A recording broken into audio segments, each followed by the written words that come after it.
شریعت نے جو ہم کو عبادت قبول ہونے کے لیے 2 شرطیں لازمی قرار دی ہے، تو ان 2 شرطوں میں سے اگر کسی کے اندر ایک شرط پائی نہیں جاتی ہے تو کیا اس عمل کو قبول کیا جائے گا؟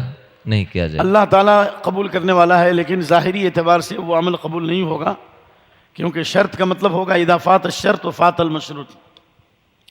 جب وضو نہیں تو نماز نہیں۔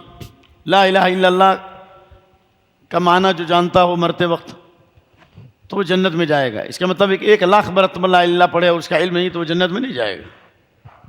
تو لہذا شرط کا پایا جانا ضروری ہے، اخلاص اور سنت کی پیروی۔ کیوں؟ اس لیے کہ بہت سے باطل فرقے ہیں، ان کے ہاں اخلاص نظر آتا ہے۔ خوارج کی نماز کو دیکھیے گا تو آپ کو لگے گا کہ آپ زیرو ہیں۔ صحابہ کو کہا کہ تاخرون صلاتکم من صلاتہم وصیامکم من صیامہم وقراءتکم من قراءتہم الی آخر الحدیث۔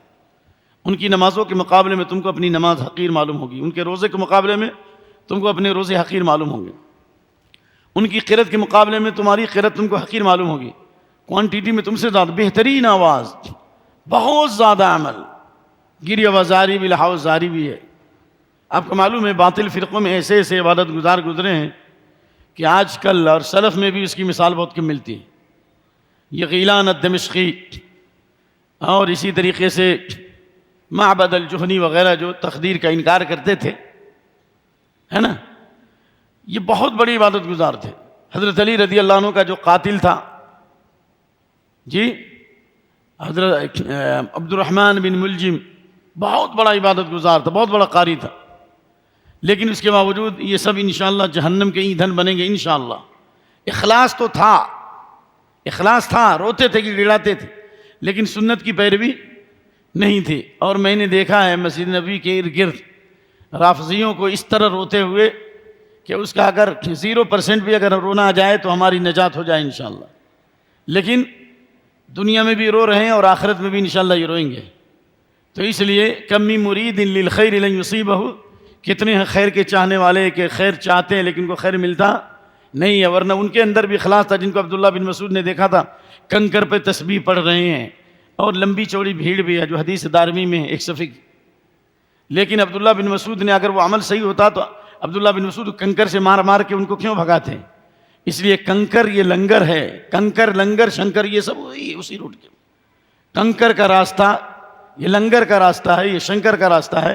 چاہے جتنا اخلاص ہو انسان کے اندر، اگر سنت کی پیروی نہیں کرے گا تو کبھی نہ کبھی شرک میں جائے گا۔ یہ لکھ لیجئے اس کو، جتنا بھی اخلاص ہو اس کو لکھ لیجئے آپ لوگ۔ اگر وہ سنت کی پیروی نہیں کرتا ہے تو کبھی نہ کبھی شرک میں واقع ہوگا، یا کفر میں واقع ہوگا، یا نہ تو منافق تو ہوگا ہی۔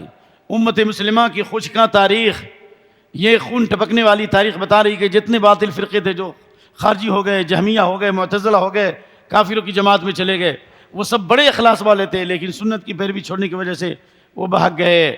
لہذا یاد رکھیے، ہے مسلک سنت پہ سالک چلا جا بے دھڑک، مسلک سنت پہ سالک چلا جا بے دھڑک، جنت الفردوس کو سیدھی گئی ہے یہ سڑک۔ ہاں یہ ممکن ہے کہ ایک آدمی میں سنت کی پیروی نہیں ہے اور اخلاص ہے، لیکن سنت کی طلب ہے اور سنت کا علم اس کو نہ ہو سکا، تحقیق کر رہا ہے، یہ شبہ میں مر گیا، تو یہ رب العالمین فیصلہ کرے گا قیامت کے دن۔